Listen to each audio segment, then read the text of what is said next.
Passei anos como advogado, imerso em reuniões, descobertas e audiências. Eu estava constantemente rabiscando ou digitando anotações enquanto tentava realmente ouvir e interagir com outras pessoas. Na verdade, você não pode fazer bem ambas. Este é o Cloud Note, um anotador com realidade aumentada. Seu design de alumínio é tão fino quanto um cartão de crédito e vem com estojo de couro MagSafe que se prende ao celular. O Cloud Note captura instantaneamente com um toque e tem dois modos. Vire para cima para gravar ligações e ambos os lados. Vire para baixo para reuniões e entrevistas. Suas anotações pessoais, o que quiser. Chega de se atrapalhar com aplicativos ou cadernos. O Cloud com GPT-5 transcreve com alta precisão em 112 idiomas e identifica interlocutores.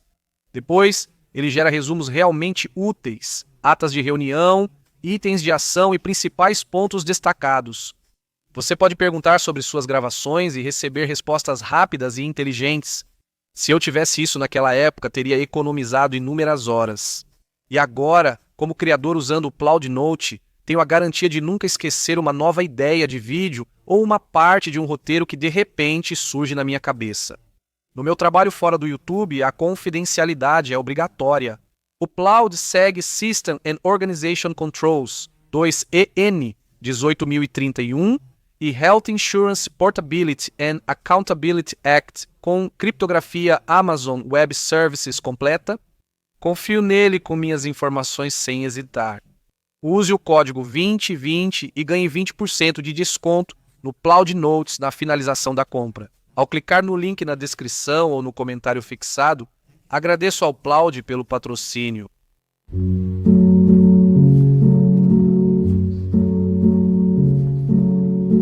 Este é Harold Adrian Russell Philby, na casa da mãe em Kensington, 1955. Ele era conhecido por todos como King. Isso foi 4 anos após a infame deserção para a União Soviética dos diplomatas britânicos Guy Burgess e Donald Maclean. O sumiço dos dois desertores, sussurrava-se sobre nova traição atrás da cortina de ferro. Um suposto terceiro homem começou a pairar como... Bem, se havia um terceiro homem, não seria você? Não, não era. Você acha que havia? Sem comentários. Essa infame declaração de inocência foi feita com tanta sinceridade que ele conseguiu, por um momento, silenciar seus acusadores. A coletiva de imprensa cumpriu seu propósito, permitindo que King Philby continuasse por mais 8 anos. Ele, é claro, estava mentindo descaradamente. Só após seu desaparecimento em 1963 começaram as perguntas. Como isso pôde acontecer? A inteligência britânica sabia de tudo o tempo todo e permitiu que ele fugisse para evitar um escândalo ainda maior? Mesmo hoje, em 2025, documentos recém-desclassificados estão lançando uma nova luz sobre esse caso extraordinário de intriga e traição. Esta é a história de King Philby, o espião e traidor mais notório da Guerra Fria.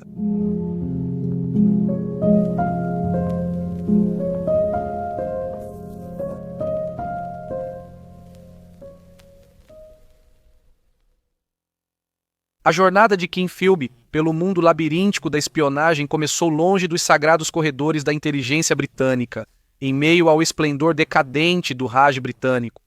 Harold Adrian Russell Philby nasceu em 1º de janeiro de 1912 em Ambala, Índia. Ele era filho de Harry St. John Bridger Philby, um renomado explorador e arabista que serviu no serviço civil indiano. Seu pai era um homem difícil e um chefe exigente, mas incutiu em King um senso de aventura.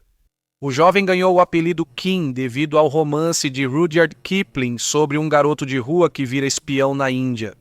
Um presságio sombrio. A educação inicial de Philby seguiu um caminho convencional da classe alta inglesa. Frequentou a Westminster School desde 1925 como King's Scholar e, em 1929, ingressou no Trinity College em Cambridge com bolsa de História. Apesar de sua origem privilegiada, ele tinha um lado rebelde e às vezes escolhia nadar contra a corrente. Enquanto seu pai estava frequentemente ausente, viajando pelo mundo árabe, King foi criado principalmente por sua avó e mãe na Inglaterra. Philby escondia uma timidez natural atrás de um charme impenetrável e uma gagueira oscilante que, paradoxalmente, só aumentava seu apelo.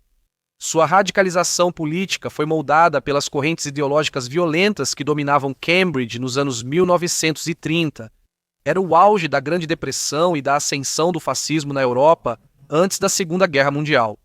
Muitos jovens intelectuais revoltados e alienados, especialmente entre as classes altas, incluindo Philby, foram atraídos pelo comunismo. Esses homens viam o comunismo como a única força aparente capaz de se opor ao fascismo. A transformação ideológica de Philby se consolidou quando era estudante em Cambridge.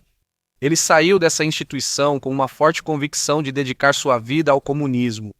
Seu recrutamento formal para a espionagem soviética ocorreu apenas mais tarde. Após se formar em Cambridge em 1933, Philby se envolveu em atividades antifascistas. Ele atuou com grupos como a Organização Internacional de Ajuda aos Revolucionários ou Ajuda Vermelha Internacional, que apoiava vítimas do fascismo na Alemanha. O trabalho dele em organizações de ajuda o levou a Viena no outono de 1933. Isso era aparentemente para melhorar seu alemão antes de fazer o exame do serviço exterior. Na verdade, ele tinha segundas intenções. Ele queria se envolver diretamente na crescente tensão entre a esquerda e a direita políticas.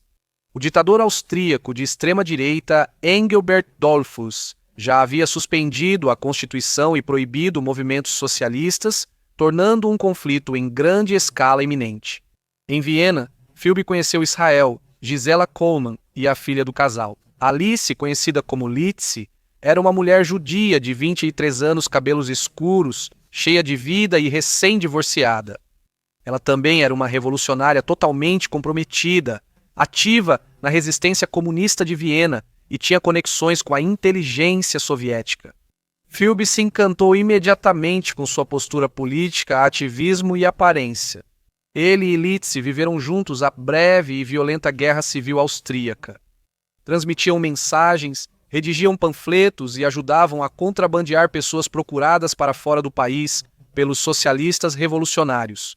Quando a revolta de esquerda foi esmagada em apenas 4 dias, Litzy, sendo revolucionária e judia ainda por cima, se viu na mira política. Em 24 de fevereiro de 1934, Kim e Litzy casaram-se na prefeitura de Viena. O casamento permitiu que Philby usasse seu passaporte britânico para proteger a esposa, levando-a para a Inglaterra semanas depois. Uma vez em Londres, Litzy prometeu ao novo marido que o apresentaria aos seus contatos comunistas. Entra Arnold Deutsch, um homem que Litzy disse que mudaria a vida de Kim, e ela estava absolutamente certa. O encontro foi organizado entre Litzy e sua amiga Edith Tudor Hart, uma fotógrafa e olheira de talentos em meio período para o Comissariado do Povo para Assuntos Internos, um predecessor da KGB. Em junho de 1934, Kim Philby chegou ao Regent's Park, em Londres. Ele foi recebido por Deutsch, a quem Kim conheceria apenas como Otto pelas próximas décadas. No início dos seus 30 anos, Deutsch estava em Londres sob uma cobertura acadêmica, fazendo pós-graduação em fonética e psicologia na University College London. Sua missão secreta era para Moscou. Ele era o principal recrutador da inteligência soviética no Reino Unido. Deutsch era um agente ilegal operando sem status diplomático, e sua missão era identificar e recrutar estudantes radicais de universidades de elite que com o tempo pudessem ascender a posições de poder e influência dentro do establishment britânico. Philby era exatamente o tipo de recruta que Deutsch procurava, ambicioso, bem relacionado e já profundamente comprometido ideologicamente. Após se avaliarem, eles decidiram se encontrar novamente. Foi no segundo encontro que Deutsch perguntou a Philby se ele atuaria como um agente infiltrado. Philby concordou imediatamente e com entusiasmo. Deutsch já esperava essa resposta, e então contou a Philby o plano para seu futuro próximo. Não seria bom para Philby ser conhecido abertamente como comunista. Portanto, ele e Litzy deveriam cortar todos os laços com seus amigos comunistas ou de inclinação esquerdista. Em vez disso, eles deveriam cultivar uma imagem pública de serem de direita, talvez até mesmo um pouco simpáticos ao nazismo. Dessa forma, Philby e Litzy se assimilariam ao coração do establishment contra o qual estavam trabalhando. Deutsch também ensinou a Philby técnicas básicas de espionagem, identificar ou despistar vigilância. Ele deu a Philby uma nova câmera Minox subminiatura e o ensinou a copiar documentos. Philby recebeu o codinome carinhoso de Sunny e seu recrutamento valioso foi comunicado ao centro de Moscou como um teste inicial de seu comprometimento e habilidade em usar o novo equipamento. Deutsch pediu a Philby que examinasse discretamente os documentos que seu pai mantinha no escritório. Philby não teve escrúpulos em fazer isso e passou no teste acrescentando, para reforçar, algumas anotações sobre seu desprezo e ódio por seus pais ricos. Assim, Philby tornou-se um agente infiltrado a serviço dos soviéticos. Sua vida dupla havia começado. Seguindo o conselho de Deutsch, Philby seguiu carreira no jornalismo. Isso lhe ofereceu acesso sem igual e uma razão plausível para viagens internacionais. Ele começou na World Review of Reviews e depois passou para a Anglo-German Trade Gazette, uma publicação parcialmente financiada pelo governo nazista.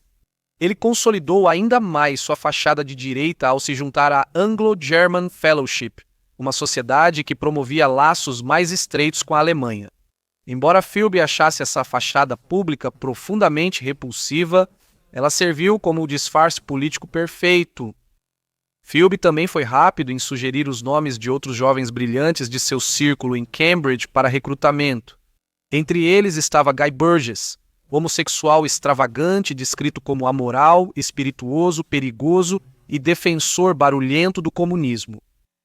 Depois, Donald Maclean, jovem linguista destinado ao Ministério das Relações Exteriores. Philby o convidou para jantar e insinuou um trabalho clandestino. Maclean, mais tarde codinomeado Órfão, logo foi recrutado por Deutsch após uma reunião discreta em um café. Burgess, sentindo que estava sendo excluído de algo empolgante, confrontou Maclean corajosamente sobre suas atividades comunistas contínuas e foi, embora relutantemente, adicionado à lista de Deutsch. Para manter sua cobertura, Burgess adotou publicamente uma fachada de fascismo italiano. Ele apresentou Deutsch a Anthony Blunt, renomado historiador de arte que mais tarde infiltrou-se no Serviço de Inteligência Militar 5. O último recruta, graças a Blunt, foi John Cairncross, que passou a trabalhar para o Serviço de Inteligência Militar 6, inclusive em Bletchley Park. Com Philby e a supervisão de Deutsch, o Círculo de Espiões de Cambridge 5 foi concluído em 1938. No início, Moscou pouco aproveitou seu novo recruta e amigos, mas todos sabiam que era um investimento a longo prazo. Foi o início da Guerra Civil Espanhola, em julho de 1936, que proporcionou a primeira grande oportunidade para Philby servir aos soviéticos. Philby foi a Sevilha cobrir o conflito para o Times, reportando do lado rebelde, nacionalista e apoiado pelos nazistas. Apesar de ser correspondente de guerra, ele secretamente repassava informações aos contatos soviéticos em Paris, escrevendo cartas para a falsa namorada Mademoiselle Dupont. As cartas eram interceptadas pela embaixada soviética e ofereciam a Moscou relatos diretos sobre o tamanho, movimentos do exército do general Francisco Franco e outras informações militares. Enquanto Philby estava em Sevilha, a inteligência soviética cogitou usá-lo em uma operação ousada. Philby foi encarregado de avaliar a segurança do general Francisco Franco visando um possível assassinato. Mas o plano foi frustrado antes de ganhar forma, pois o responsável de Philby considerou que ele não tinha coragem física para um ato tão direto. Uma experiência de quase morte no final de 1937 solidificou a posição de Philby, tanto com os nacionalistas quanto com seu próprio lado secreto. Um projétil republicano atingiu perto do carro dele, matando 3 correspondentes de guerra, mas Philby teve apenas um ferimento leve na cabeça e ganhou fama de corajoso. O general Franco concedeu-lhe a Cruz Vermelha do Mérito Militar. Essa reviravolta transformou o agente comunista secreto em alguém confiável para a elite fascista da Espanha. Apesar de seus primeiros sucessos pela causa soviética, Seu trabalho clandestino nunca esteve livre do risco de ser descoberto. Em 1937, o oficial de inteligência soviético Walter Krasivsky desertou para o Ocidente, revelando que Moscou enviou um jovem inglês, jornalista de boa família, idealista e fanático antinazista, à Espanha para matar Franco. Essas pistas assombraram os corredores da inteligência britânica por muitos anos, mas o rastro de migalhas deixado por Krivitsky era tão fragmentado que Philby nunca chegou a ser suspeito. Krivitsky foi encontrado morto em Washington em 1940. Baleado na cabeça com 3 bilhetes ao lado, foi oficialmente considerado suicídio. Há muito tempo especula-se que foi execução da Comissariado do Povo para Assuntos Internos. Em 1938, ocorreu a deserção do controlador de Philby, Alexander Orlov. No entanto, ele escolheu manter a identidade de Philby em segredo enquanto Stalin estivesse vivo, para proteger sua família na União das Repúblicas Socialistas Soviéticas.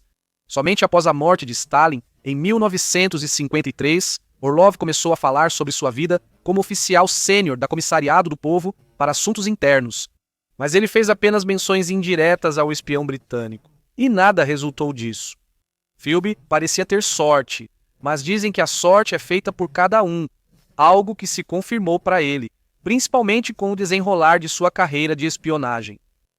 Enquanto Philby estabelecia suas credenciais soviéticas na Espanha e evitava o perigo e a descoberta, outro jovem inglês traçava um caminho semelhante para o mundo secreto da inteligência. Nicholas Elliot e Kim Philby eram considerados feitos do mesmo tecido, e um tecido bastante caro. Ambos eram produtos da alta sociedade britânica, tinham estudado em Cambridge e foram atraídos inexoravelmente para a espionagem. As famílias Philby e Elliot circulavam em ambientes semelhantes, com seus caminhos destinados a se cruzar. A jornada de Elliot no mundo secreto começou em 1939, aos 22 anos, ao presenciar o desfile dos 50 anos de Hitler em Berlim, fortalecendo sua decisão de combater o nazismo. Você ingressou no serviço de inteligência militar, 6 como oficial de inteligência, pela mesma rede de contatos que depois recebeu Philby. Quando Elliot buscou as conexões certas, foi logo recrutado.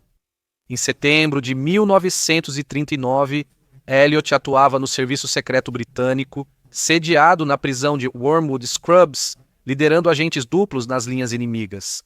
Ele não sabia que, a centenas de quilômetros, seu futuro amigo já servia a outro mestre. Enquanto Elliot se preparava para lutar seriamente contra os nazistas, Philby via a guerra que se aproximava como sua maior oportunidade até então de penetrar no coração da inteligência britânica.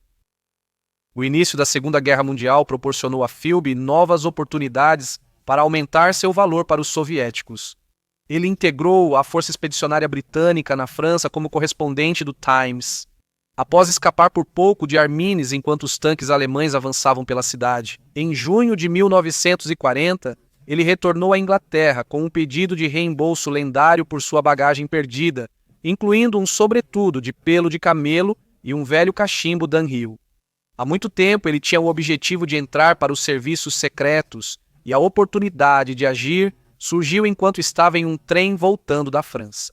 Ele começou a conversar com Hester Harriet Maudson Smedley, jornalista veterana conhecida por se envolver com espionagem. Logo depois, Philby foi informado pelo editor estrangeiro do Times que o capitão Leslie Sheridan, do Departamento de Guerra, o procurava para trabalhos de guerra. Sheridan liderava a divisão de quixotismo, setor de propaganda negra do Serviço de Inteligência Militar, 6 encarregado de espalhar boatos e desinformação. 2 dias depois, Philby se encontrou com Sarah Max, chefe de gabinete da seção D do Serviço de Inteligência Militar, 6 que era especializada em operações paramilitares secretas. Como com Elliot, o recrutamento mostrou o lado mais perigoso da rede de ex-colegas. Afinal, só em 1994 o Serviço de Inteligência Militar, 6, foi formalmente reconhecido como existente. O Serviço Secreto de Inteligência Britânico, Serviço Secreto de Inteligência, usava o Departamento de Pesquisa do Ministério das Relações Exteriores como fachada e era chamado em Whitehall de Os Amigos. uma checagem rotineira do Serviço de Inteligência Militar, 5 não encontrou nada preocupante.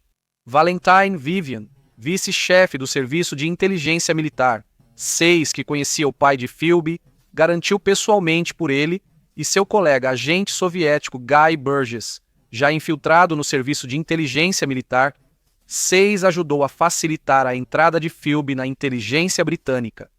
Depois de recrutado, Philby foi designado para Prebendarybury Hall, uma escola secreta de treinamento de espiões em Hertfordshire. Essa unidade foi posteriormente incorporada ao Executivo de Operações Especiais, criado por Winston Churchill para incendiar a Europa apoiando as redes de resistência francesa. Em outubro de 1940, Philby foi transferido para uma escola de treinamento em Bewley, Hampshire, onde deu palestras sobre propaganda. Mas Philby queria participar da verdadeira batalha de inteligência na guerra. Ele viajava com frequência para Londres, onde se misturava às estrelas emergentes da inteligência britânica e sondava novas missões. Logo ele alcançou seu objetivo e foi transferido para a seção 5 do Serviço de Inteligência Militar, 6 Divisão de Contra-Inteligência em Glenalmond. Ele trabalhava no escritório ao lado de Nicholas Elliot, outro aspirante a oficial de inteligência. Elliot era responsável pela espionagem alemã na Holanda.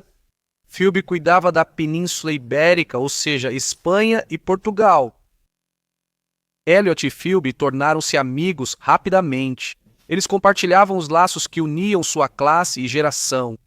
Para Elliot, a amizade preencheu o vazio deixado após a morte de um amigo próximo em combate, logo depois que eles se tornaram amigos.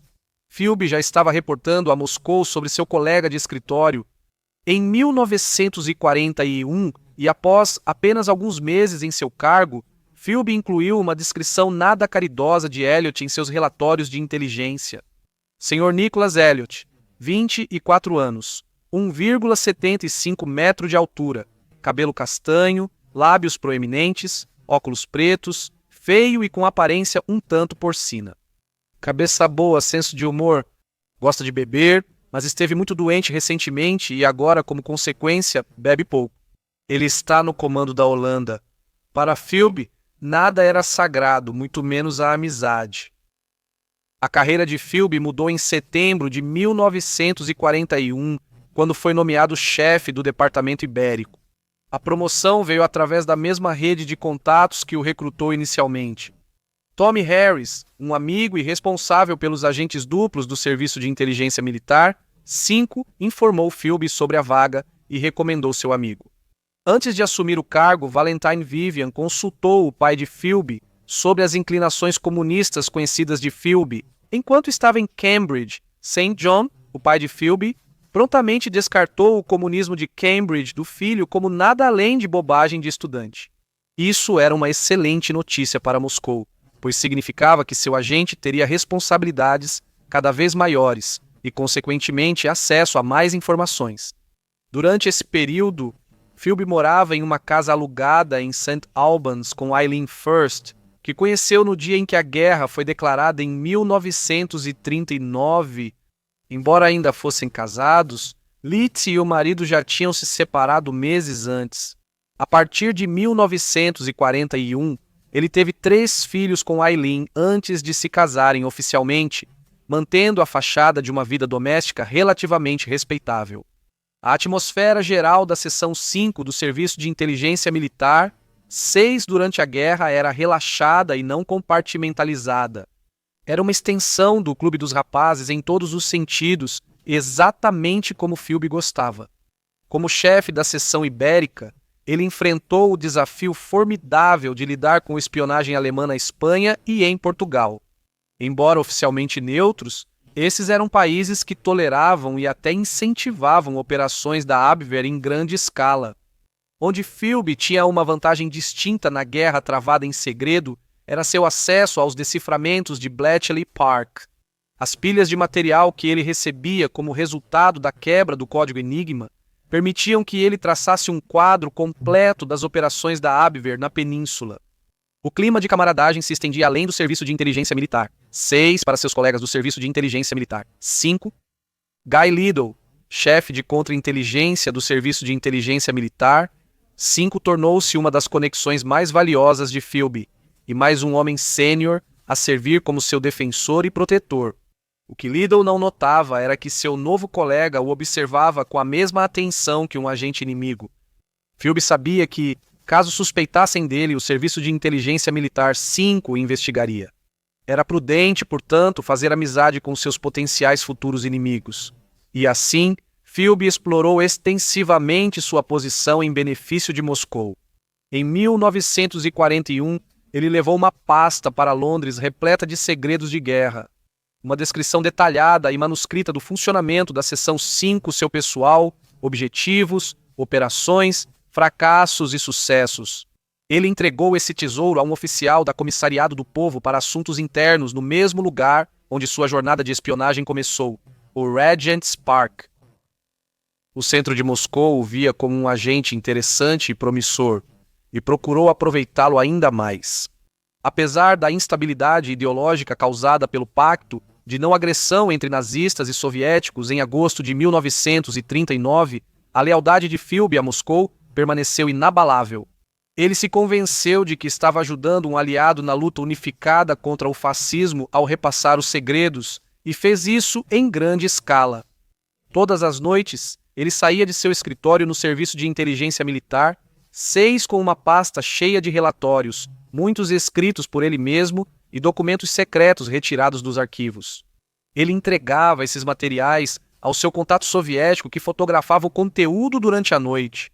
Philby então devolvia os arquivos aos arquivos do Serviço de Inteligência Militar, 6 logo cedo na manhã seguinte, fazendo parecer que nada havia sido retirado. No ambiente de segurança frouxa e excessivamente confiável em que ele trabalhava, ninguém jamais suspeitou de nada. Philby, que havia adotado o codinome Stanley, estava sendo quase eficaz demais para o seu próprio bem. Moscou tinha suspeitas sobre a qualidade, quantidade e consistência das informações fornecidas por Philby e pelos outros espiões de Cambridge. Eles temiam que pudessem ser agentes duplos. Para testar Philby, Moscou pediu dados sobre espiões britânicos da União Soviética. Embora seu papel fosse contra a espionagem, não comando de agentes, Kim Philby trabalhou obedientemente. Ele vinha cultivando uma amizade com o capitão William Woodfield, o chefe do registro central do Serviço de Inteligência Militar, 6 em Praywood. Regando-o com muito gin rosado e piadas sujas, Philby recebeu acesso a livros-fontes sensíveis sobre Espanha, Portugal e, crucialmente, sobre a União Soviética. Os livros sobre Espanha e Portugal eram de sua responsabilidade, mas não tinha razão oficial para solicitar o da União Soviética. Ainda assim, o livro foi entregue a ele sem questionamentos. Depois de vasculhar as listas de nomes e codinomes, Philby fez um relatório para seu contato. A Grã-Bretanha quase não tinha espiões da União Soviética, que estava apenas em 10º lugar entre os países para os quais o Serviço de Inteligência Militar 6 enviava agentes. Moscou achou isso completamente absurdo e esse retorno só aprofundou suas suspeitas. Eles achavam que Philby certamente estava mentindo para proteger seu pai ou, pior ainda, era um infiltrado. Como acabou se revelando, o relatório era verdadeiro. A Grã-Bretanha simplesmente não havia penetrado na União Soviética da mesma forma que a União Soviética havia penetrado nela. O relatório dele para Moscou minou a confiança que tentava construir, e foi quando Philby quase foi comprometido. Durante a espionagem na guerra, Woodfield pediu que Philby devolvesse os livros-fonte, e ele o fez. Parecia que tudo tinha acabado, e Philby não pensou mais em sua incursão secreta. Pouco depois, uma manhã, Woodfield enviou a Philby um bilhete educado, pedindo a devolução dos livros soviéticos. Philby entrou em pânico. Ele tinha certeza de ter devolvido tudo o que pegou emprestado, mas Woodfield insistia que faltava um segundo livro de fonte soviética na estante. Philby foi o último a pegar o livro após uma busca frenética e inútil em seu escritório. Philby foi informado de que, de acordo com as regras do registro, o chefe do Serviço de Inteligência Militar, 6C, teria que ser informado sobre os registros desaparecidos. Philby não tinha razão para acessar livros de fontes soviéticas, e o sumiço dos registros foi informado ao chefe do Serviço de Inteligência Militar, 6. Com Philby como último destinatário do documento, isso provavelmente seria o fim dele. Foi um golpe de sorte que mais uma vez salvou a pele de Kim Philby. Na manhã de segunda-feira, a secretária de Woodfield retornou ao trabalho após uma gripe. Ela confirmou que, de fato, havia apenas um livro-fonte soviético, pois ela mesma tomou a iniciativa de juntar 2 volumes em um só para economizar espaço na estante. Woodfield pediu muitas desculpas a Philby durante outra rodada de gin rosé. Nenhum relatório seria enviado à cadeia de comando. Philby conseguiu evitar a descoberta, mas foi por um triz. De fato. A influência de Kim Philby na inteligência britânica aumentou durante toda a guerra. No fim de 1942, suas funções passaram a incluir contra-inteligência no norte da África e depois na Itália. Meses depois, ele também foi vice de Felix Cowgill, chefe da Seção 5.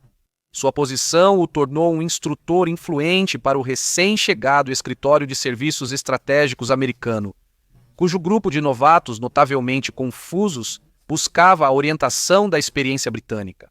Um desses oficiais era um jovem James Jesus Angleton. Depois, ele se tornou um líder influente como chefe da CIA. Lamentavelmente, em retrospecto, um protegido de Philby forneceu a Angleton deciframentos de Bletchley Park para seu trabalho de contra-espionagem na Itália, permitindo que o americano tivesse sucesso profissional rapidamente. Foi no auge do que era considerado um trabalho fenomenal de inteligência por parte de Philby que ele se preparava para sua maior traição até então. Em 1943, um jovem católico alemão e oficial da Abwehr alemã, chamado Erich Vermerin, tomou uma decisão que, sem saber, selaria o destino de inúmeros resistentes antinazistas. Erich Vermerin, revoltado com a brutalidade de Hitler e por sua oposição religiosa e moral ao nazismo, decidiu se posicionar contra o regime. Erich Vermerin estava lotado em Istambul, um importante centro de espionagem alemã. Como segundo em comando na estação da Abwehr, Erich Vermerin tinha acesso a todos os arquivos. Ele contatou a inteligência britânica em Lisboa no fim de 1943. O nome dele foi repassado para Nicholas Elliot, que na época era chefe da estação do Serviço de Inteligência Militar, 6 em Istambul. Sob a direção de Elliot e preparando-se para desertar, Vermerin passou a coletar todas as informações prejudiciais dos nazistas que encontrava. Com o detalhamento da rede de espionagem alemã em Istambul, Elliot e colegas do Serviço de Inteligência Militar, 6, planejaram e simularam o sequestro dos Vermerin durante uma festa no consulado espanhol, ganhando tempo precioso. Antes de descobrirem o real motivo do desaparecimento, Eric e sua esposa Elizabeth foram contrabandeados para o Cairo e depois levados de avião para Londres sob forte segurança. A deserção dos Vermerin foi catastrófica para a inteligência alemã. Hitler, já desconfiado da lealdade da Abwehr, explodiu de raiva quando recebeu a notícia. Em 2 semanas, ele aboliu toda a organização, incorporando-a ao serviço secreto de Heinrich Himmler. O Terceiro Reich enfrentou seu pior momento. 3 meses antes do dia D, a inteligência alemã entrou em caos. O almirante Wilhelm Canaris, chefe da Abwehr, foi transferido para um cargo irrelevante, posto em prisão domiciliar e depois executado após o fracasso do complô de julho. Em Istambul, o pânico se espalhou como fogo entre os membros da inteligência alemã. A deserção de Vermerin provocou uma reação em cadeia, levando outros colegas a fugirem também. Elliot extraiu mais 4 desertores da cidade. Hitler ordenou uma purga implacável. Toda a família de Vermerin, incluindo seus pais e irmãos, foi jogada em campos de concentração. Em Londres, os Vermerins foram recebidos por Kim Philby, responsável pelo interrogatório. Quando Philby soube dos desertores que estavam chegando, ele imediatamente ofereceu o apartamento de sua mãe em South Kensington como local ideal para o interrogatório. Isso não foi um ato benevolente. Era para garantir que ele pudesse repassar todos os segredos nazistas a Moscou. Nas 2 semanas seguintes, Philby e Elliot extraíram todos os detalhes de seu prêmio alemão. Isso incluía a estrutura da inteligência alemã, suas operações no Oriente Médio e as identidades de seus oficiais e agentes. Mas Elizabeth Vermerin ofereceu algo ainda mais importante, uma descrição detalhada de todos os seus contatos na resistência católica na Alemanha. Essa lista continha os nomes, endereços e ocupações de homens e mulheres que poderiam ser fundamentais no período pós-guerra para ajudar os aliados a estabelecer um governo anticomunista na Alemanha. Essas pessoas não só se opunham a Hitler, mas também queriam evitar que os comunistas controlassem o país após sua derrota. Com o Exército Vermelho avançando rapidamente para dentro da Alemanha pelo leste, o Serviço de Inteligência Militar 6 tomou uma decisão tática. Eles não repassariam essas informações para Moscou. O Serviço de Inteligência Militar 6 sabia que Stalin não teria dificuldades em eliminar qualquer ameaça aos seus planos comunistas para a Europa Ocidental no pós-guerra. E assim, o Serviço de Inteligência Militar 6 decidiu reter a lista para proteger o indivíduo nomeado. Infelizmente, essa decisão foi tomada em vão. Kim Philby já havia interceptado a lista de Vermeerin e a enviou diretamente a Moscou. O centro de Moscou recebeu o que equivalia a uma lista pronta de alvos de opositores ideológicos influentes. À medida que os exércitos de Stalin marchavam pela Alemanha, os agentes soviéticos identificavam e liquidavam sistematicamente esses indivíduos. Após a guerra, os oficiais aliados buscaram as pessoas da lista, mas não acharam ninguém. Todos estavam em gulags soviéticos ou mortos. O que se pensava ser o maior triunfo de inteligência de Nicholas Elliott acabou se revelando um desastre trágico. Philby via a lista como prova de sua lealdade a Moscou, fortalecendo a confiança do Kremlin em seu agente duplo. No entanto, não foi bem isso que aconteceu. As informações que ele e seus colegas espiões de Cambridge enviavam para Moscou durante toda a guerra e depois dela eram tão abrangentes que o centro de Moscou começou a se preocupar. Parecia bom demais para ser verdade.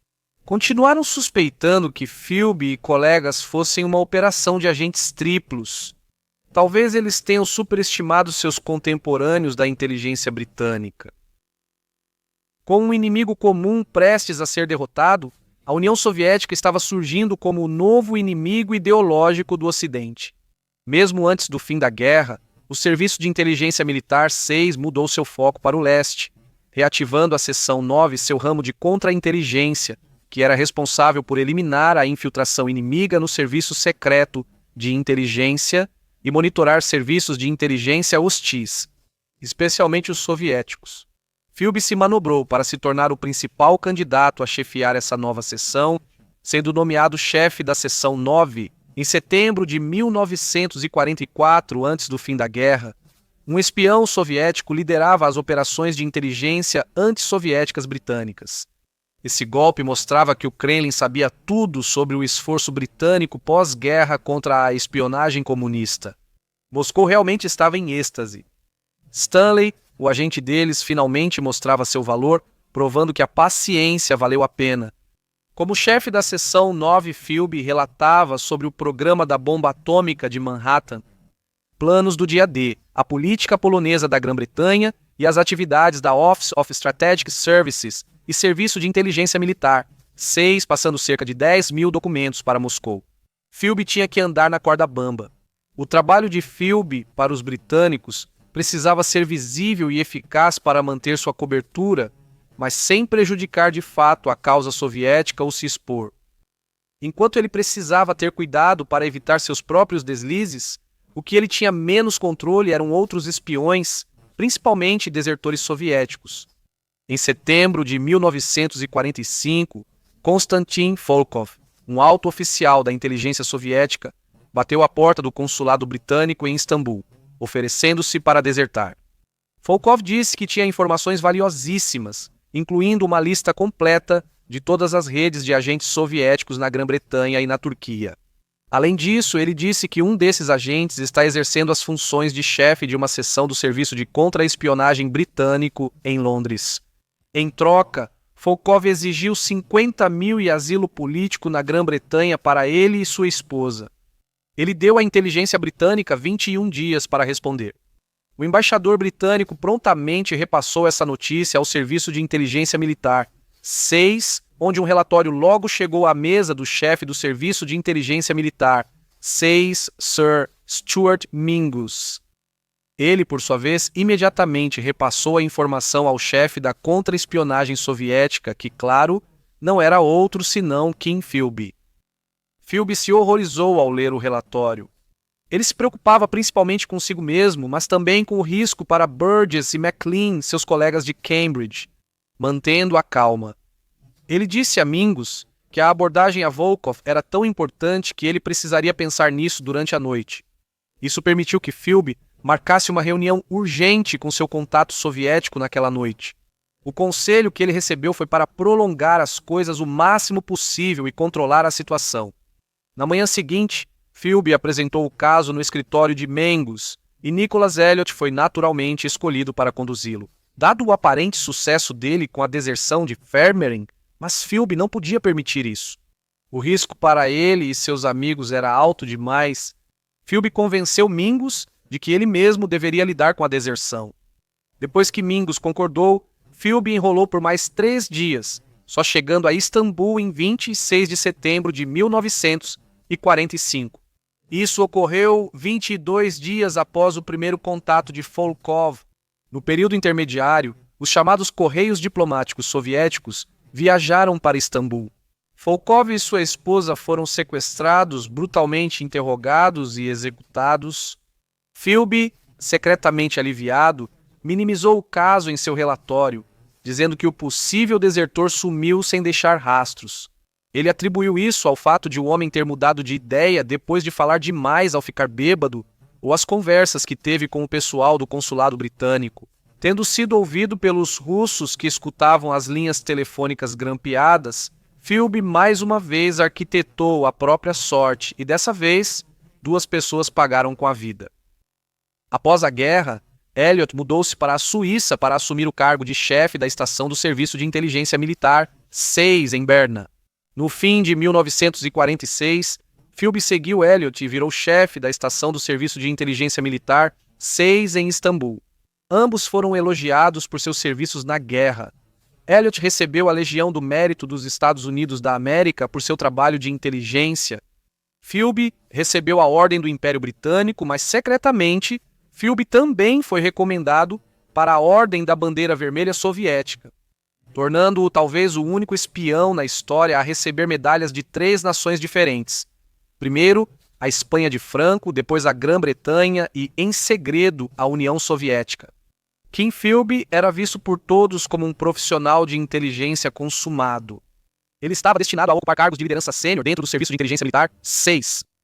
Quando a cortina de ferro desceu após a Segunda Guerra Mundial, Kim Philby estava exatamente onde queria estar. Em Istambul, Philby foi encarregado de infiltrar agentes na União Soviética e em seus estados satélites nos Balcãs.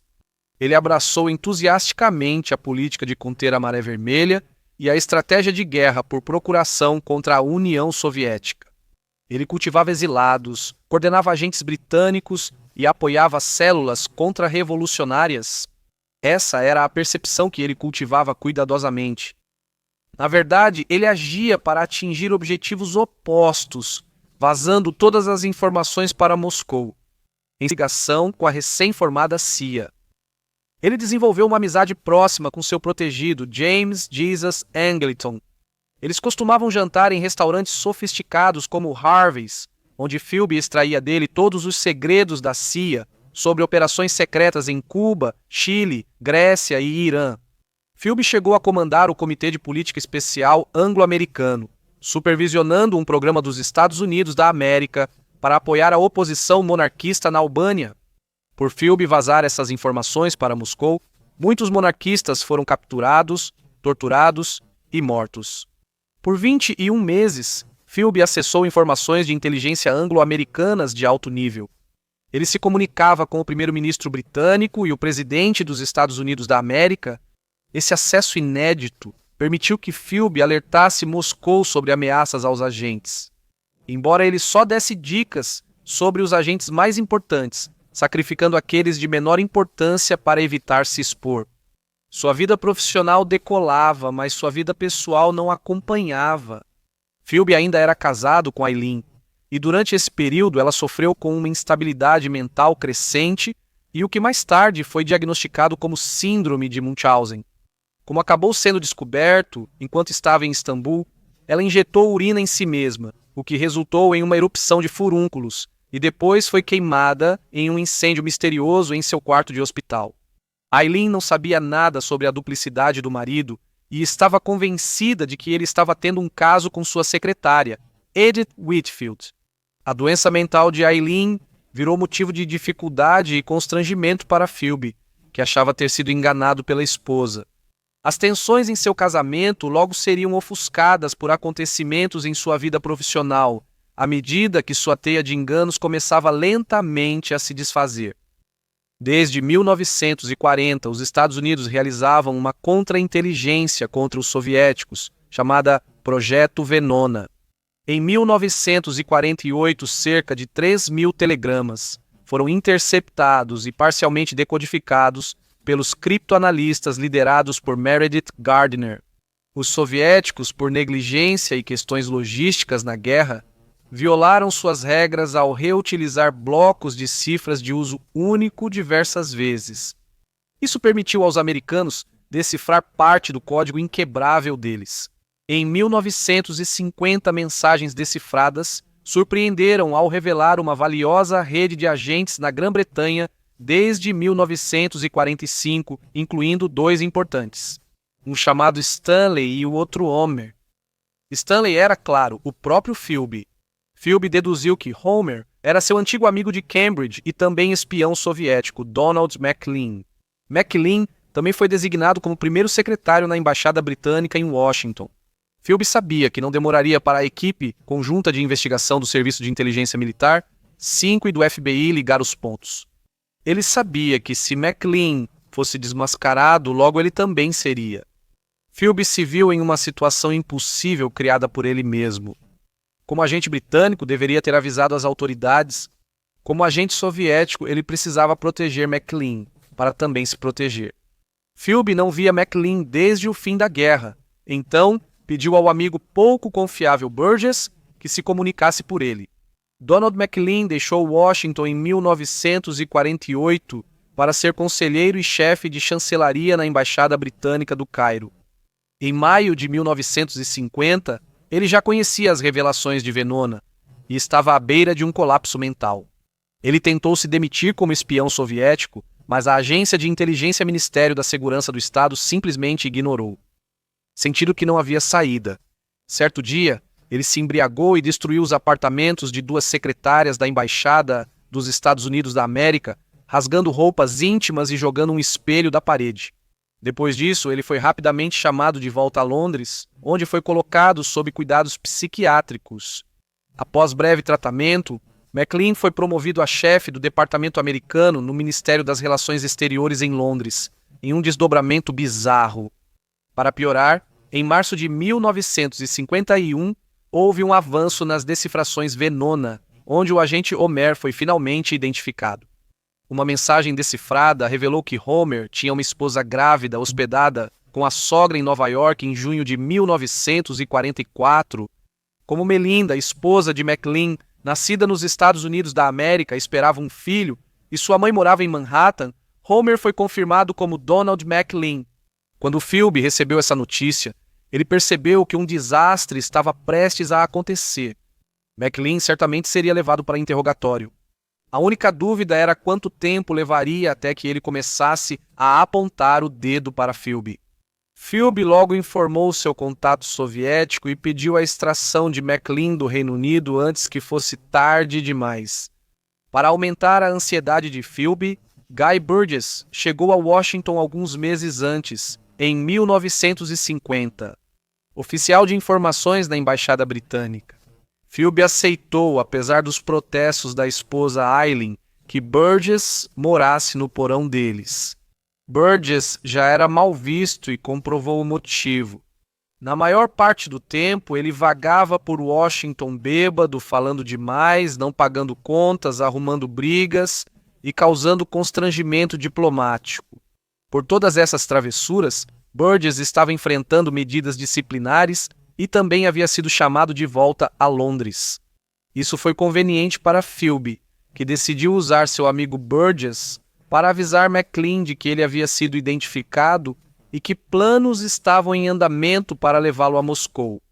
Em 25 de maio de 1951, com o cerco se fechando, Donald MacLean e Guy Burgess desapareceram do Reino Unido, cruzaram o Canal da Mancha até Saint Malo, seguiram para Paris, passaram por várias capitais europeias e chegaram à União Soviética.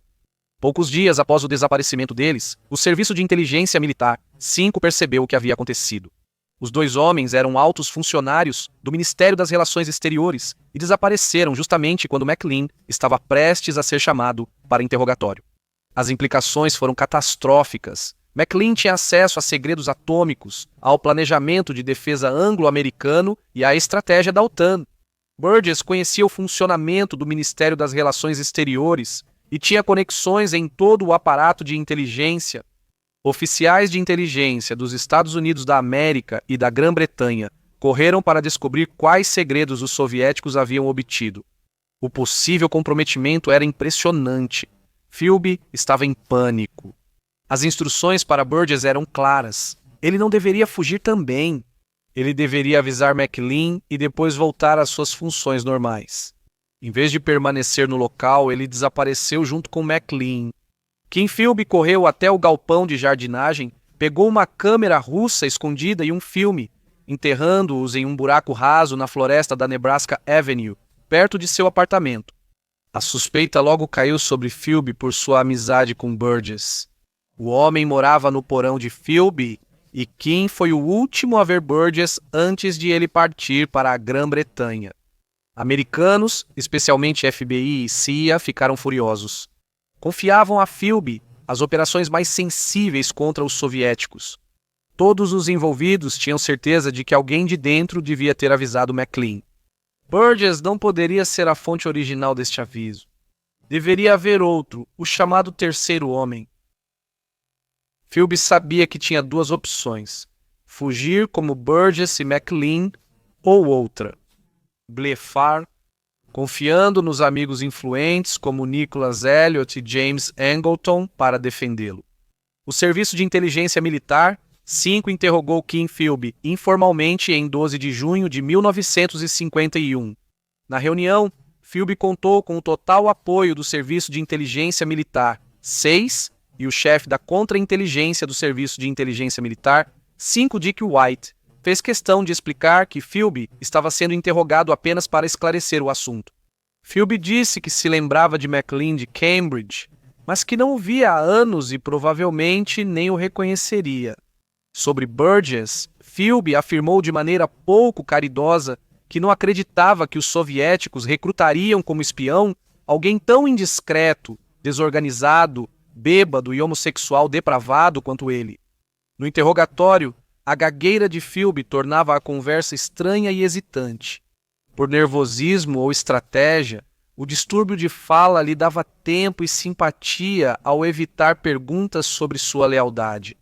Embora a reunião tenha terminado de forma amigável, com apertos de mão para todos os lados, White não ficou convencido, nem seus amigos do outro lado do Atlântico.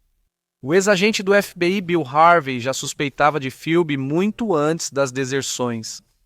Após os desaparecimentos, ele compilou um relatório reunindo várias evidências para apontar o dedo acusador diretamente para Philby. Como espião soviético, parecia quase óbvio que Philby tinha ligações com Burgess. Ele atuou no caso Volkov, participou das operações fracassadas na Albânia e conhecia bem a caçada ao agente Homer. Philby descartou o relatório como um exercício retrospectivo de rancor. Na época, ele podia dizer isso com confiança, pois tinha o total apoio do Serviço de Inteligência Militar 6. À medida que as evidências contra ele aumentavam, o bom amigo de Philby, Nicholas Elliott, continuava sendo seu defensor. Elliott se indignou ao saber que seu amigo era investigado e afirmou em voz alta a inocência de Philby, para qualquer um que quisesse ouvir. Elliott achava impossível que Philby fosse espião soviético, já que nunca o ouviu falar de política ou dizer algo de esquerda. Após o relatório, Harvey Dick White convocou Philby para uma segunda entrevista alguns dias depois. Outros membros do Serviço de Inteligência Militar, 5 como Arthur Martin e Jane Archer, lideravam a investigação. Martin havia compilado um dossiê detalhado sobre Philby, construindo o caso peça por peça. As coisas estavam esquentando e chegando aos assuntos internacionais. A CIA havia escrito para o Serviço de Inteligência Militar 6 dizendo que, se Philby não fosse demitido, seria o fim do relacionamento de inteligência entre os Estados Unidos da América e o Reino Unido. Philby continuou negando, mas desta vez admitiu apenas que sua primeira esposa foi comunista. Dick White deixou a reunião certo de que Philby mentia, mas sem provas concretas contra ele. Em dezembro de 1951, Philby foi chamado para uma investigação judicial conduzida por Akagu P. Milmo, conselheiro do rei e ex-oficial do Serviço de Inteligência Militar 5. O interrogatório foi tenso, com Milmo acusando diretamente Philby de espionagem desde a década de 1930, de trair Volkov e de avisar Burgess e McLean. Ele disse: "As interceptações de rádio relataram tudo. O tráfego lotou as linhas de Londres a Moscou quando Volkov se aproximou. Então aconteceu de novo, de Moscou para Istambul, logo depois que alguém o traiu. Isso não foi coincidência. Philby desviou e se esquivou, mesmo quando perguntado sobre sua primeira esposa, Litsi, que era comunista. Apesar dos esforços, Milmo não quebrou Philby nem obteve confissão. O Serviço de Inteligência Militar 5 concluiu que Philby era ou foi um agente russo, mas sem uma confissão e sem provas concretas. Não havia base para uma prisão ou para apresentar acusações. A rivalidade entre agências, entre o Serviço de Inteligência Militar 5 e o Serviço de Inteligência Militar 6, resultou em um impasse. Embora o Serviço de Inteligência Militar 5 acreditasse na culpa de Philby, não podia obrigar o Serviço de Inteligência Militar 6 a agir. Para garantir a segurança, o passaporte de Kim Philby foi confiscado e o Serviço de Inteligência Militar 5 enviou seu novo campeão para entrevistá-lo algumas semanas depois. William James Carden era o principal interrogador do Serviço de Inteligência Militar 5, tendo conseguido extrair uma confissão do espião atômico Klaus Fuchs. O questionamento persistente e sutil de Carden não obteve confissão, e o relatório final concluiu que as acusações de espionagem não foram comprovadas. O passaporte de Philby foi devolvido. Stuart Mingus continuou defendendo Philby, dizendo que ele era vítima de conjecturas não fundamentadas. Se ele realmente acreditava ou não nessa afirmação, admitir o contrário seria expor os serviços de inteligência britânicos ao ridículo. Apesar de evitar acusações formais, Philby teve que deixar o Serviço de Inteligência Militar 6 em julho de 1951. Ele recebeu um pagamento de 4.000 libras, equivalente a mais de 32 mil libras hoje, como prova de sua saída honrosa. Nicolau Elliott seguiu como grande apoiador, emprestando dinheiro, pagando contas no clube e, com a ajuda do pai, garantindo que os filhos de Philby fossem à escola pública. As suspeitas sobre Philby e sua saída do Serviço de Inteligência Militar 6 foram mantidas em segredo. Isso foi tratado discretamente como questão interna, protegendo Philby do público. Tudo isso mudou em 1955. Vladimir Petrov, um coronel da KGB e residente na Embaixada Soviética em Canberra, Austrália, desertou para o Ocidente no ano anterior, em abril de 1954. Seus interrogatórios forneceram informações cruciais, confirmando que Guy Burgess e Donald McLean haviam chegado com sucesso a Moscou. E ainda revelou que os dois haviam sido avisados para fugir por um terceiro homem, descrito como outro funcionário britânico. Após essas revelações, J. Edgar Hoover elaborou um plano para forçar o governo britânico a iniciar uma investigação judicial. Em setembro de 1955, foi permitido que informações chegassem ao jornal People, que divulgou a notícia de que Burgess e McLean eram agentes soviéticos recrutados em Cambridge e haviam sido levados pela inteligência soviética. Logo depois, em 23 de outubro de 1955, o New York Sunday Times, após um vazamento deliberado de Hoover, foi o primeiro a publicar o nome de Kim Philby como o notório informante que avisou diretamente os desertores, desencadeando uma onda de atenção da mídia e do meio político. A caçada pelo terceiro homem estava então realmente em andamento.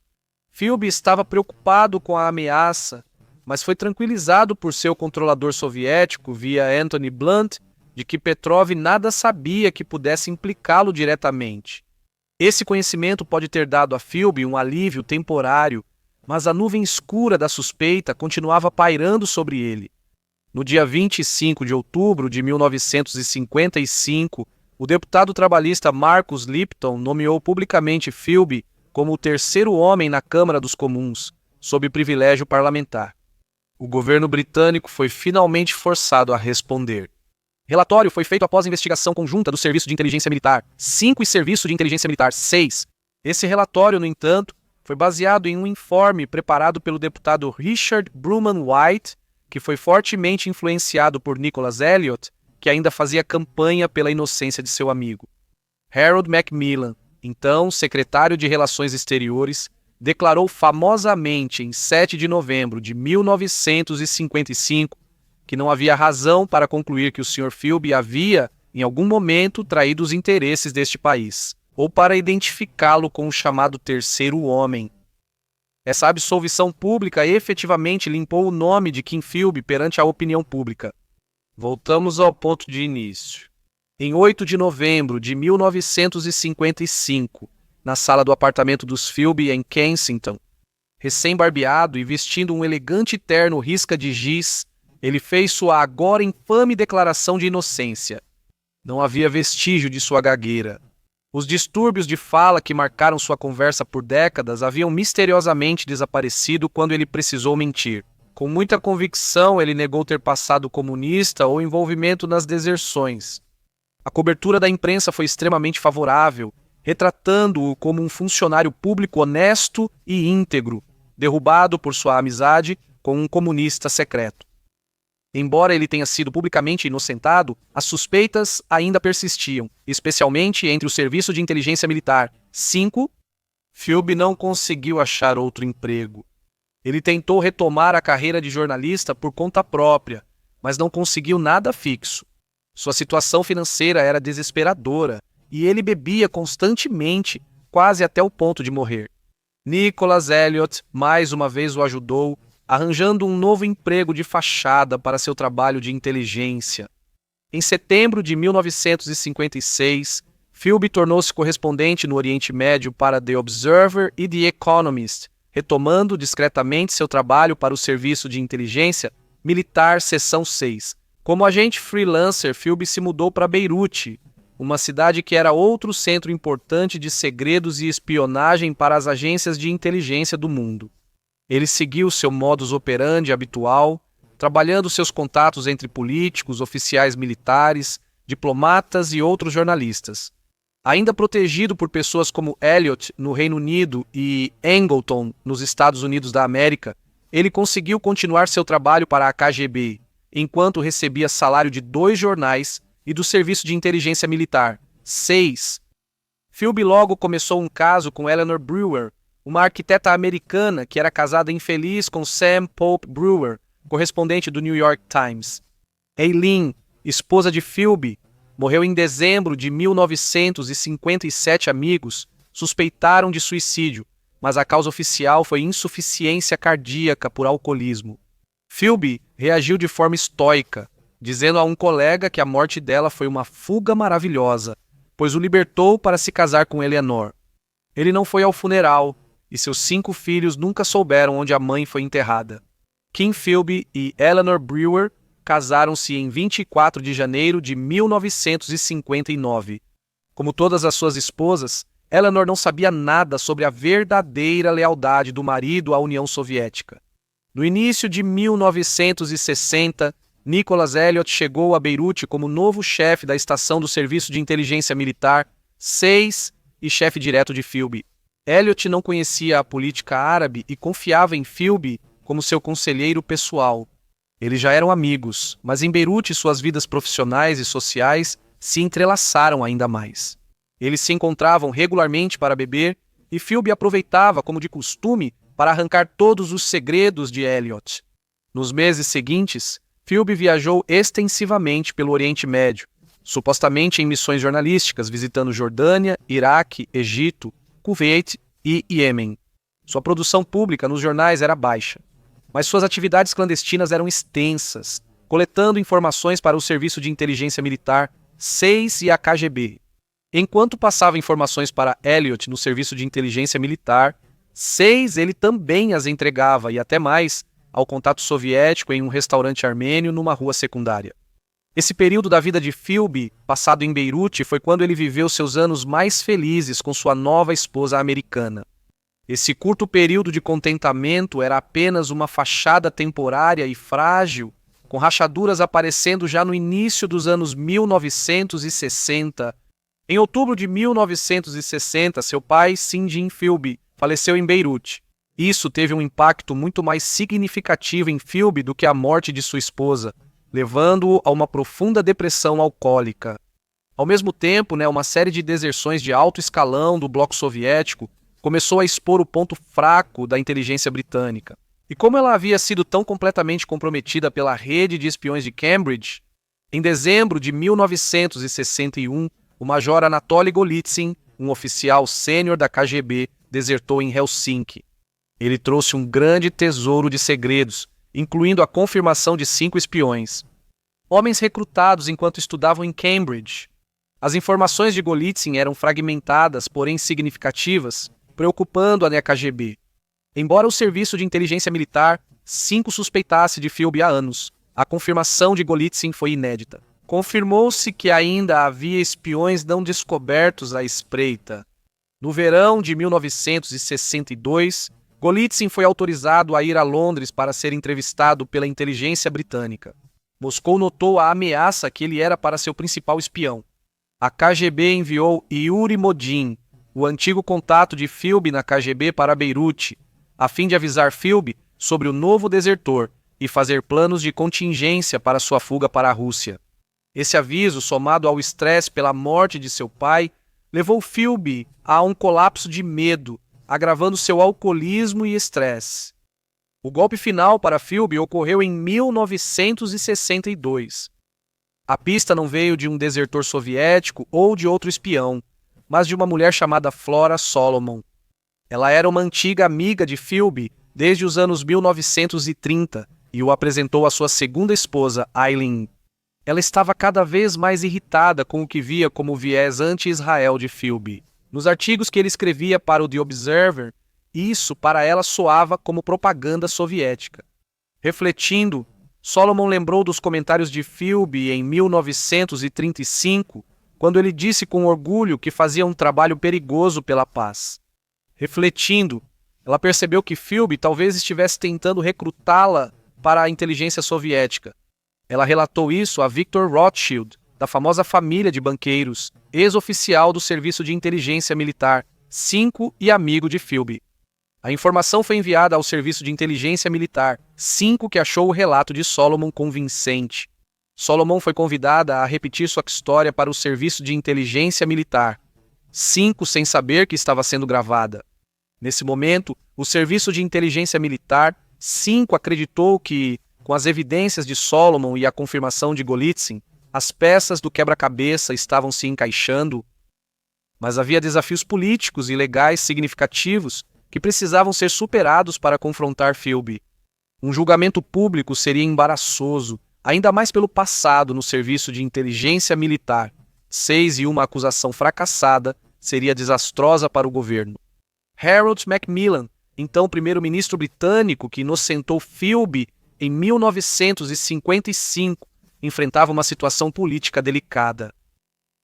O Serviço de Inteligência Militar 6 decidiu que sua melhor opção era buscar uma confissão em território neutro em Beirute, acreditando que essa era sua melhor chance de obter uma admissão, sem as complexidades de um julgamento britânico. Quem você acha, Dick White, após sair do Serviço de Inteligência Militar 5 e de forma controversa liderar o Serviço de Inteligência Militar 6, escolheu enviar para extrair a confissão ninguém menos que o bom amigo de Philby, Nicholas Elliot. Elliot voltou a Londres no ano anterior para chefiar a África no Serviço de Inteligência Militar 6. Ele foi convocado ao escritório de White, onde lhe foi dita a verdade inegável.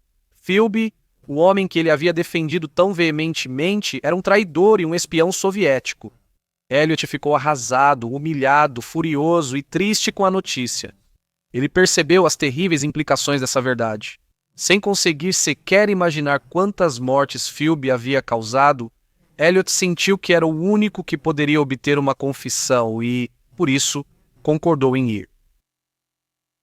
Em 10 de janeiro de 1963, Elliot chegou secretamente a Beirute. Ele se encontrou com Philby em um apartamento grampeado no bairro cristão da cidade. Philby, ainda se recuperando de uma queda por bebedeira, não pareceu surpreso ao ver o velho amigo de volta a Beirute e provavelmente já sabia o motivo de sua chegada. Cada mínimo detalhe do encontro havia sido cuidadosamente. Elliot foi direto ao ponto. Seu passado te alcançou. O jogo acabou. Elliot explicou que a inteligência britânica havia infiltrado as operações soviéticas e descobriu provas indiscutíveis de que Kim Philby era agente da KGB, agora em posse do Serviço de Inteligência Militar. 6. Como era de se esperar dele, Philby descartou as acusações com desprezo ensaiado. Quando pressionado por Elliot, Philby gaguejou e balbuciou o padrão de fala típico que reaparecia sob a pressão do antigo amigo. Quando o tema da traição da amizade deles foi discutido, a conversa ficou acalorada. Recuperando o controle, Elliot apresentou a proposta. Ele tinha autorização para oferecer. Confissão total em troca de imunidade judicial. Philby receberia um perdão total se revelasse todos os contatos, operações e agentes que ele já havia traído. Mas isso era essencial para deixar a oferta atraente. A confissão só precisava cobrir até 1949 antes de sua designação para Washington. Por quê? Isso impediria as agências americanas de exigir extradição pelos segredos da CIA que ele comprometeu ao longo dos anos. A alternativa era dura. Seu passaporte seria revogado, o que restava de sua carreira seria tirado dele, e o Serviço de Inteligência Militar 6 tornaria sua vida insuportável. Philby recebeu 24 horas para decidir. Na manhã seguinte, Philby voltou, desta vez sóbrio e mais preparado. Depois de pedir 2 conhaques grandes para acalmar os nervos, ele iniciou mais uma apresentação cuidadosamente ensaiada. O duelo entre espião e contra-espião continuaria por 4 dias. Nesse período, Philby confirmou ter sido recrutado como agente soviético em 1934. Ele admitiu ter recrutado Donald McLean e Guy Burgess, mas afirmou que encerrou a espionagem após a guerra. Em 1949, afirmou ter reconhecido seu erro. Ele admitiu ter avisado McLean sobre a prisão iminente, mas afirmou que foi por lealdade a um amigo, não como atividade operacional. No fim, Philby deu a Elliot 2 documentos digitados. Era uma confissão breve e incompleta, feita para cumprir o acordo e esconder a extensão de sua traição. A carreira de Philby no Serviço de Inteligência Militar 6 estava oficialmente encerrada, mas ambos sabiam que a verdade ainda estava oculta. Philby estava controlando os termos de sua derrota, e ainda havia muito mais por vir nessa saga. O que aconteceu em seguida desafia a crença e continua sendo um ponto de intensa discussão até hoje. Elliot, com uma confissão parcial, voou para a África, deixando Philby sozinho e sem vigilância. Philby não ia ficar esperando a chegada de Peter Lund, do Serviço de Inteligência Militar 6 para começar o processo de interrogatório. No dia 23 de janeiro de 1963, ele disse à esposa Eleanor que ia sair por um instante. Então, discretamente, mas sem muita necessidade de cautela, ele escapou. Kim Philby foi levado por um carro diplomático soviético até a costa do Líbano, de onde partiu em um cargueiro para Odessa, na Ucrânia. Eleanor relatou o sumiço do marido ao Serviço de Inteligência Militar 6 no dia seguinte. A decisão de Elliot de deixar Philby sem vigilância e livre acesso a Moscou foi interpretada de 2 formas, ou como uma incompetência absurda ou, mais provável, uma manobra deliberada e política para resolver um grande constrangimento para o establishment britânico. Eleanor Philby, reconhecimento dela foi mantido em sigilo do público britânico por 6 meses. Em março de 1963, o governo britânico admitiu que Philby estava desaparecido. O que todos suspeitavam foi confirmado em junho de 1963, quando a imprensa soviética anunciou a chegada de Philby a Moscou como um herói. A manchete Kim Philby em Moscou, 3º homem revelado, então apareceu no Daily Express. A notícia do seu desaparecimento e reaparecimento em Moscou se espalhou rapidamente pelas comunidades de inteligência do mundo todo, provocando choque, constrangimento e recriminações furiosas. Os defensores do serviço de inteligência militar, 6 ficaram atônitos, e o serviço de inteligência militar, 5 furioso com sua fuga. James Angleton, da CIA, sentiu a traição de forma especialmente intensa. Angleton nunca superou totalmente a traição de Philby. Ele foi tomado pela paranoia, acreditando que Philby orquestrara uma grande conspiração e iniciou uma caça às bruxas que prejudicou muito a CIA. Eleanor Philby inicialmente duvidou que seu marido fosse espião soviético, mas após reunião com Dick White, que disse falsamente que o serviço de inteligência militar, 6, sabia da lealdade de Philby à União Soviética há 7 anos, ela se convenceu. Após a deserção se tornar pública, Philby escreveu de Moscou a Elliot, dizendo acreditar que o encontro foi arquitetado para forçá-lo ao exílio. Dizem que Elliot enviou uma resposta cortante dizendo: "Por favor, coloque algumas flores por mim no túmulo do pobre Volkov." Eles nunca mais se falariam pessoalmente. As consequências políticas foram tão imensas quanto se esperava, e assim começou a farsa de minimizar e encobrir os fatos. Edward Heath, Lord Selo Privado, afirmou de forma enganosa que Philby não teve acesso a informações oficiais após sua renúncia em 1951. No mesmo mês, Philby recebeu cidadania soviética e seu reaparecimento em Moscou foi anunciado pelo Izvestia, o jornal oficial soviético, com a manchete "Olá, Sr. Philby." Para os soviéticos, eles descreveram a deserção como o ato final do superespião, que enganou a Grã-Bretanha por 30 anos e fugiu triunfante para Moscou. A realidade da vida dele em Moscou estava longe dessa imagem triunfante projetada pela propaganda soviética. Kim Philby logo viu que não amava Moscou, e o sentimento era recíproco. Ele nunca foi totalmente confiável para os soviéticos e se viu um inglês no exílio, com pouco a fazer além de beber até cair. Ele ficou desiludido e solitário. Jogava um diabólico jogo triplo. Philby sofria de uma profunda infelicidade, continuava bebendo muito, muitas vezes sozinho. Ele tinha insônia crônica e até tentou suicídio. Eleanor, após aceitar a traição do marido, foi para Moscou em setembro de 1963, mas achou a cidade cinzenta, fria e solitária. O casamento deles terminou cedo quando Philby iniciou um caso com a esposa de Donald Macklin em 1964. Philby recebia um salário de cerca de 200 libras por mês dos soviéticos e apoio financeiro para seus filhos. Ele publicou suas memórias Minha Guerra Silenciosa em 1968. Isso era uma mistura de fatos e ficção, aprovada e editada pela KGB. Nela, ele escreveu sobre o brilhantismo da inteligência soviética e se descreveu como um herói de constância ideológica. O espírito de Philby viu uma centelha de esperança em 1970, quando o colega exilado e traidor britânico George Blake desertou após escapar da prisão de Wormwood Scrubs. Blake apresentou Philby a Rufina Ivanovna, uma russa 20 anos mais jovem que ele, que se tornou sua quarta esposa. Rufina tornou-se uma parceira dedicada, ajudando Philby a enfrentar o alcoolismo e a depressão. Nos anos seguintes, a utilidade de Philby para a KGB foi um pouco revivida. Ele conduziu seminários em casas seguras para jovens oficiais da KGB destinados a países de língua inglesa, fornecendo insights sobre a vida britânica e o ofício de espião. Ele acabou sendo autorizado a visitar o Centro Secreto do Serviço de Inteligência Estrangeira Soviético, onde apresentou uma aula magistral sobre como sobreviver em campo. Ele disse, brincando, que já tinha visitado várias sedes de serviços de inteligência, mas era a primeira vez que visitava a sua própria. Dizem que pelo resto de seus dias, Philby viveu uma vida de labuta. Ele morreu em um hospital de Moscou no dia 11 de maio de 1988, aos 76 anos, devido à insuficiência cardíaca. E sua morte serviu para mais uma investida na propaganda. Ele foi de fato um herói da moribunda União Soviética.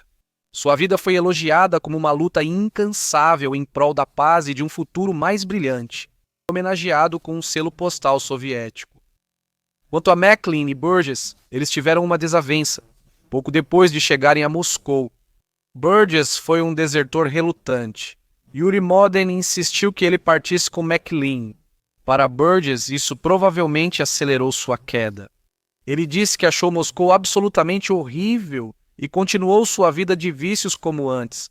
Ele faleceu de insuficiência hepática em 30 de agosto de 1963. Donald Macklin ganhou apartamento e apoio financeiro após desertar. Ele falava russo fluentemente e passou a trabalhar como analista de política externa no Instituto de Economia Mundial e Relações Internacionais em Moscou. Macklin e Philby mantiveram a amizade, apesar da dificuldade após Philby roubar a esposa de Macklin.